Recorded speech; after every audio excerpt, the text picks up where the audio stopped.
అంబేద్కర్ కోనసీమ జిల్లా రామచంద్రాపురంలోని ద్రాక్షారామం శ్రీ మాణిక్యాంబ సమేత శ్రీ భీమేశ్వర స్వామి ఆలయంలో వరలక్ష్మి వ్రతాన్ని సామూహికంగా నిర్వహించారు. నియోజకవర్గం నలుమూలల నుండి సుమారు 5,000 మంది మహిళలు వ్రతంలో పాల్గొన్నారు. ఇక్కడికి వచ్చే భక్తులకు ఆలయ అధికారులు అన్ని సౌకర్యాలు చేపట్టారు. మహిళలకు చీర, జాకెట్టు అందజేయడంతో పాటు అన్నప్రసాదాలను ఏర్పాటు చేయడం జరిగిందని రాష్ట్ర కార్మిక శాఖ మంత్రి వాసంశెట్టి సుభాష్ అన్నారు.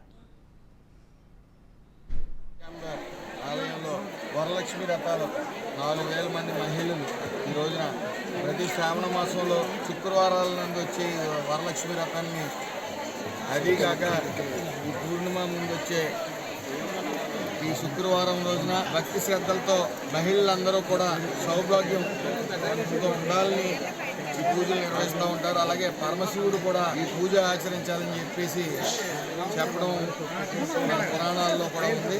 పరమశివుడే స్వయంగా పార్వతీదేవి చేత వరలక్ష్మి వ్రతాన్ని చేశారని చెప్పి కూడా పురాణాల్లో ప్రాముఖ్యమైన ఈ పుణ్యమైన రోజున సుమారు 4,000 మంది గుడి ఆవరణలో వరలక్ష్మి వ్రతాలు భక్తి శ్రద్ధలతో చేసుకోవడం చూసాం. ఇప్పటి నుంచి కూడా మొన్న జరిగిన సంప్రోక్షం నుంచి కూడా ఆ రోజు వర్షం రావడం జరిగింది. ఈ రోజు కూడా వర్షం వస్తుంది. వరుణదేవులే సంప్రోక్షణ చేసినట్టు భావించవచ్చు. ఇంత ఘనంగా 4,000 మంది మహిళలు ఈ పూజన సహాయపడిన బ్రాహ్మణులకు, అలాగే ఇక్కడ రైతులకు మా ఎన్డీఏ కూడా